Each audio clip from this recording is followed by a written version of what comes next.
Indeed, I make a point to be fashionably late to just about everything. Doesn't matter if it's a party, or a class, or my own funeral. I'm not getting there on time, I'm getting there when I'm ready. Sure, it's polite to be punctual, but there's a specific power in arriving late that I relish in. The way some of my peers put it was like this. I hate arriving to class late, because then you interrupt whatever's going on, and then everyone looks at you, and then I just don't want to face that embarrassment, you know? Too many eyes on me. But that's exactly the point. When you arrive late, you become the center of attention for just a brief moment, and you have an unspoken choice to either be embarrassed and try and hide in a moment where you're irrevocably exposed, or you can walk in late with confidence and composure, a strut and a stunt, taking that brief moment to say, I am here, and now that you've been graced with my presence, the festivities can truly begin. Certainly, this is pretty self-absorbed, but ladies of my disposition have been known to crave attention, and I'm also self-absorbed enough to think that my ideas are valuable enough to upload to the internet, so I'm simply way past worrying about that. Frankly, I don't think I'm starting a revolution with my videos, but now that I've hit the video essay scene, someone really ought to pop the champagne.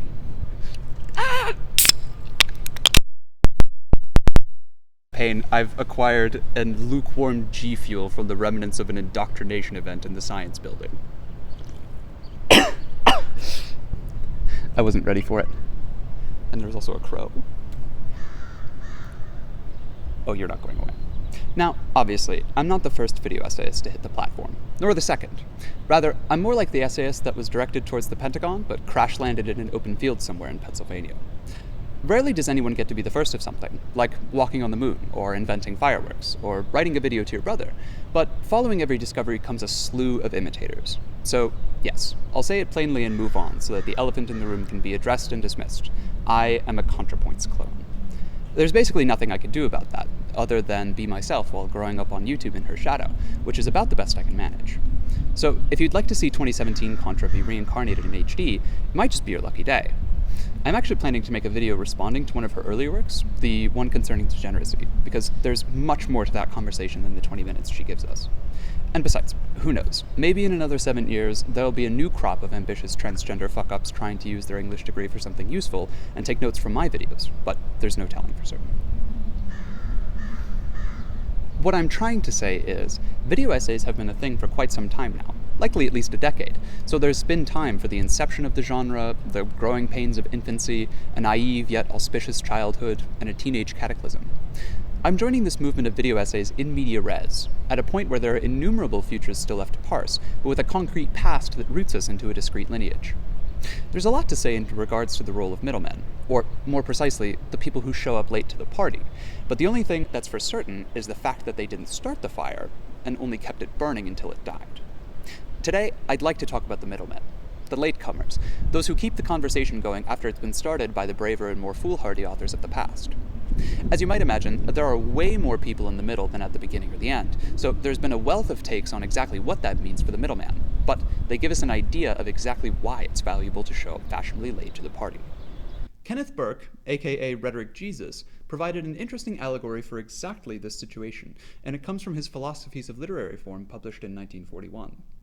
If you're unfamiliar with Burke, don't worry. The skinny is that he's like a 20th century Aristotle, the second coming in a sense, but this shouldn't be a cause for any actual pious reverence. Anyway, Rhetoric Jesus doth spake of these blessed middlemen. Imagine that you enter a parlor. You have come late. When you arrive, others have long preceded you, and they are engaged in a heated discussion. A discussion too heated for them to pause and tell you exactly what it is about. In fact, the discussion had already begun long before any of them got there, so that no one present is qualified to retrace for you all the steps that had gone before. You listen for a while, until you decide that you have caught the tenor of the argument. Then, you put your oar in the water. Someone answers, you answer. Another comes to your defense, another aligns himself against you, to either the embarrassment or gratification of your opponent, depending on the quality of your ally's assistance. However, the discussion is interminable. The hour grows late, and you must depart. And you do depart, with the discussion still vigorously in progress. Burke wrote this allegory as a means to explain the ecosystem of academic research, and to explain the process of writing an academic paper. In Burke's never-ending conversation, it's presupposed that the conversation is already ongoing, and that in order to write your paper, you have to glean what you can from this pre-existing conversation in order to contribute your own share to the discussion. The allegory also recognizes the discourse that ensues whenever you contribute your opinion, with allies and dissenters that either challenge or bolster your opinion, and so the conversation continues from there. What's implied within all of this is the ethics of citation, and what it means to incorporate someone else's ideas within your own in order to form a coherent argument about this never-ending conversation. By citing someone else, you're proving that you've listened in to the existing conversation, and that you presumably understand the topic enough to contribute your own original ideas based on what already exists. As well, by citing multiple sources in a paper, you're drawing in more and more participants into the discussion, and making the possible outcomes of that discussion more and more multivarious, allowing for even more discourse and expansion of the given topic. Something interesting to note that Burke doesn't bring up, though, is that this discussion is situated within time, meaning that whenever you contribute will expand the body of knowledge relevant to the discussion already existing, becoming the pre-existing conversation further down the line. Obviously, this allegory is imperfect, but it does a good job of illustrating the landscape of academic discussion. We don't really have parlors anymore, so the setup really just doesn't hit the way that it used to. More recently, rhetoric scholars have reframed Burke's allegory, making the setting a cocktail party, where the discussion is a closed matter that only goes on between interested partygoers. I haven't talked about audiences versus publics yet, but this reimagining is deliberately exclusionary and limited, and doesn't anticipate what rogues like me are trying to do by offering academic content to the public. Instead, let's look at another reframing of the never-ending conversation by the scholar Jafari S. Allen from his newest book, There's a Disco Ball Between Us, A Theory of Black Gay Life. Picture yourself on a pulsating dance floor or in a comfortable spot among friends or fellow partygoers at a tightly packed fade-up. I hope that you have experienced this feeling of safety, generosity, and deeply embodied pleasure. What we do here, moving through one theoretical position to the other, one disciplinary commitment, interpretation, or intellectual habit to one that might fit better or more precisely for the moment, is that ever so gentle hand on your back, hip, or shoulder. Unobtrusive, without disturbing the rhythm, it suggests, invites, impels. This way, please. We unconsciously move aside to let another, stirred by the DJ or on the way to the bar, pass on their way. Straighter texts brusquely push past the writer whose pen precedes it. Not here. Our engagement is not a sidestep or a dance around. It is something more intimate and mutual. The gesture is in tandem, if not syncopation. After all, this groove is not about supplanting or imitating other formulations, or strictly arguing our own, although some moves and positions will become apparent. Allen's interpretation emphasizes the human element that undergirds academic discussion, traditionally ignored in favor for impartiality, but this comes with the cost of dehumanizing intellectual discourse and removing pathos as an element of argument.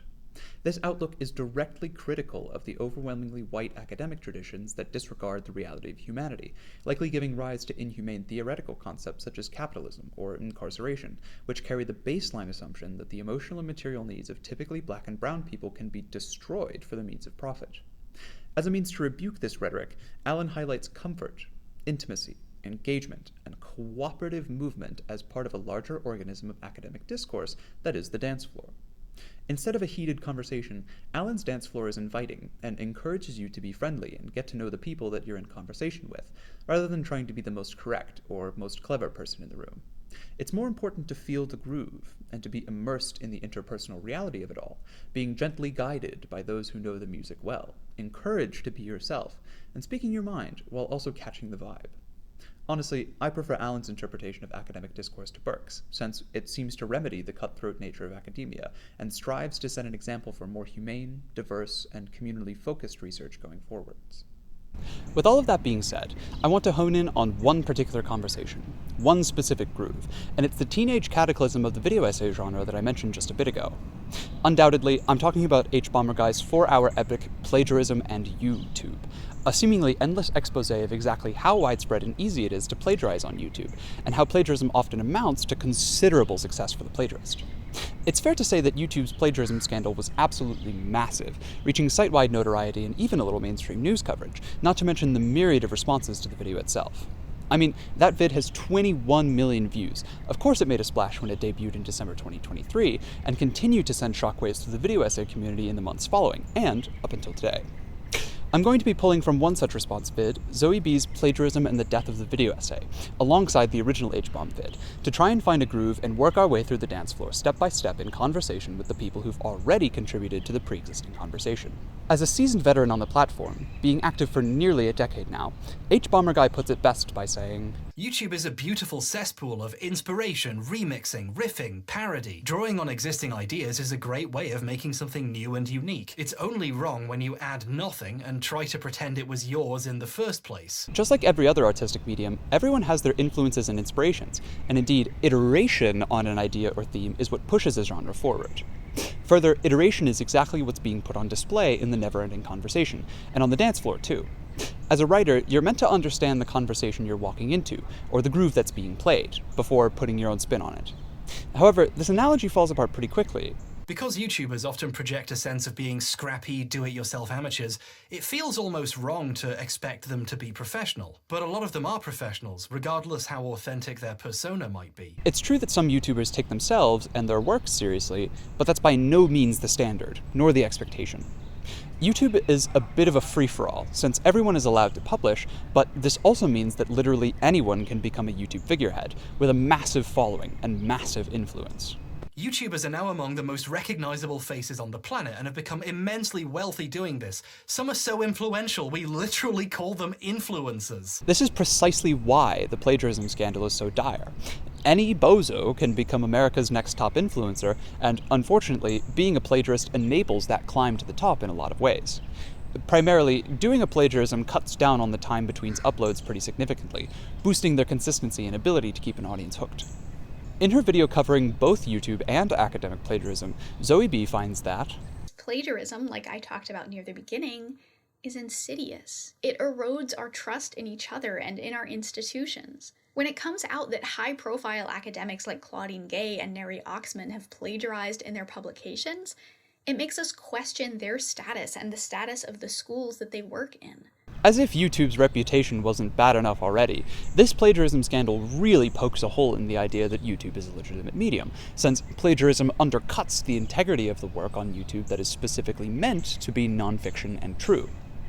Though again, specifically because YouTube isn't really considered as a legitimate medium, I think a lot of people are inclined to protect creators they like on the grounds that plagiarism is a very academic-sounding problem, like something that happens in research papers or journalism, not something that you can do in a silly video made for entertainment purposes. Why are we holding YouTubers to standards? That would be like expecting accurate history from someone whose name has historian in it. YouTube is primarily conceived of as an entertainment platform, not something with the rigor and standards of academia. So when the president of Harvard University plagiarizes, obviously, that's a huge deal. It's Harvard fucking University. The implications of that are massive. Zoe B attests that the same is true for YouTuber plagiarism. Illuminati and James Somerton may not have had the academic authority of Harvard University, but they did have sizable audiences, and those audiences did trust them. So when it was revealed that they unequivocally plagiarized in a big chunk of their videos, that trust was undone, and it led to feelings of betrayal that were honestly pretty justified. plagiarism on YouTube is an equally serious offense to academic plagiarism, and has similar consequences when the scheme is ultimately revealed. However, we're still in the midst of this push and pull, unable to decide if YouTube is a legitimate medium or not. And quite frankly, in current discourse, YouTubers simultaneously present as the forefront of a new medium, creative voices that need to be taken seriously as part of the next generation of media, and also ooh small beans little babies who shouldn't be taken seriously when they rip someone off and make tens of thousands of dollars doing it. While plagiarism in academia gets you into high places, plagiarism on YouTube can rake in the big bucks, and oftentimes does. H-Bomb's right though. If you're the president of Harvard University and you plagiarize, there's nowhere for you to run. But if you're a YouTuber, you can, fake your own death, or otherwise just go dormant for a bit and then re-upload again.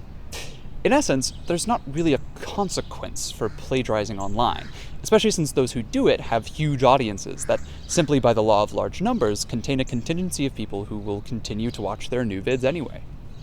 While a portion of someone's fan base will feel betrayed and leave, others will stay and defend, and ultimately, all that's been done about the plagiarism is a polarization of someone's audience, cutting the wheat from the chaff, separating out the casual audience, and leaving behind the most hardcore fans who will continue to fund that plagiarist.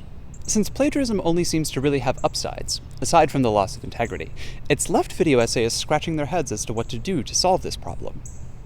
What do we do about this? Clearly, plagiarism is an issue. James Somerton was able to exploit his supporters for years before his plagiarism was brought to light. But, on the other hand, when his plagiarism was brought to light, the internet didn't handle it very well. If we can't rely on audiences to be able to have the correct response to plagiarism, we have to do something internally as a video essay community to try and prevent plagiarism. In other words, maybe it's a good idea to have some standards for not stealing. Maybe. However, this too is not really enforceable. If what we're dealing with is a lack of integrity, then conniving people are simply just going to keep plagiarizing anyway. Perhaps we need some sort of overseer, a board of trustees, but then that board would likely be internal to YouTube? I'm not smart enough to know what we're supposed to do about plagiarism. I think trying to fix it in any systemic way could risk making it worse. Let's imagine YouTube introduced some kind of plagiarism claim system. We'd be expecting someone at YouTube to be able to decide whether something is plagiarism or not. And I don't like the idea of YouTube having any more power than they already have. This is definitely a valid point, because again, if we're talking integrity, I don't think YouTube as a corporation has a lot of that either. So we have to look back towards ourselves, the essayists. One solution is to have standards that everyone has to agree on, or some sort of honor code that you have to sign before being allowed to work professionally in a certain space. In my opinion, this is the best answer we've got so far. I think creating an honor code to, 1, certify integrity, and 2, verify who's in the video essayist community is the best way to fight back against malintent and theft. Further, Zoe B confirms through her own research that basically, when you talk about academic honesty, when you cultivate a community dialogue about what it is, why it matters, what it looks like, that's what prevents plagiarism. Certainly. The best approach is a community-based solution that builds accountability and credibility, while simultaneously advocating for YouTube as a legitimate medium. Indeed, if you haven't seen it, my first video essay rallied for the consideration of YouTube as a legitimate medium, but this huge, unfolding story about plagiarism within video essays is already holding that conversation, and I'm simply walking in on the middle of it. Though it has taken a backseat to, the horrible exploitation that's come as a result of widespread plagiarism.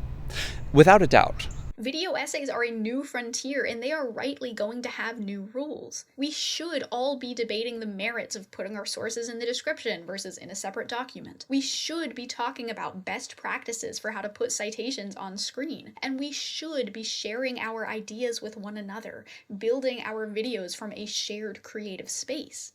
As we've discussed earlier, iterating on what we already know is at the core of art, and iterating on the methodology of the video essay is going to prove to be crucial, although as a piece of content, that's probably really, really dry. If we all talked more about our processes, if we shared why we chose to cite things the way we did, if we talked about the value of citations and building bridges between people and ideas, I bet we'd see a huge drop in every kind of plagiarism on this platform. It's going to take a community effort between as many essayists as we can get a hold of, talking about their methodology and iterating upon it until we have an idea about formal conventions in order for video essayists to regain that lost integrity and become legitimate media. After all, YouTube is a beautiful cesspool of inspiration, remixing, riffing, parody. Drawing on existing ideas is a great way of making something new and unique. It's only wrong when you add nothing and try to pretend it was yours in the first place. And you don't have to cite your sources like a rocket scientist either. While it is true that any amount of citation is better than none at all, I personally find it valuable to establish a formal convention that is conducive to the video format. Zoe B puts forward her own citation guide, which is by no means gospel, but it's certainly a damn good start. For instance, I cite things to provide evidence for my claims so you can fact check me and make sure that I'm being honest, as well as to provide a starting point for viewers who are interested in learning more about the subject I'm talking about, or other creators who might want to jump off of my ideas or do their own readings of my source materials. And I put my citations in the description rather than just on screen because it's easier to search through and find the source list that way rather than scrubbing through the video to try to catch the couple of seconds where the text is on screen. There are a lot of creators who I deeply respect who put their sources in an external document, but I choose not to do that because I think videos should stand on their own as much as possible and all the information should be easily available. I've also started listing my sources in order of appearance rather than alphabetical order, because video is an inherently time-dependent medium, so I think that a chronological list just makes more sense and is easier to follow. The descriptions of our videos are jam-packed, but well organized and adapted to serve the digital format of the video essay, complete with links to specific videos and websites, as well as additional materials that may be helpful to watchers. All of this is to say that there's a lot more work to be done, and frankly, we're still in the beginning phases of YouTube as a mainstay of literature. So, no, video essays aren't dead. This genre is thriving, but we were given a wake-up call, both as viewers and as creators. We have to be responsible for our choices, and we need to hold other people accountable for theirs, but we also need to be aware of the harm that we can do when we focus more on punishing people than teaching them. Trust can only be built together.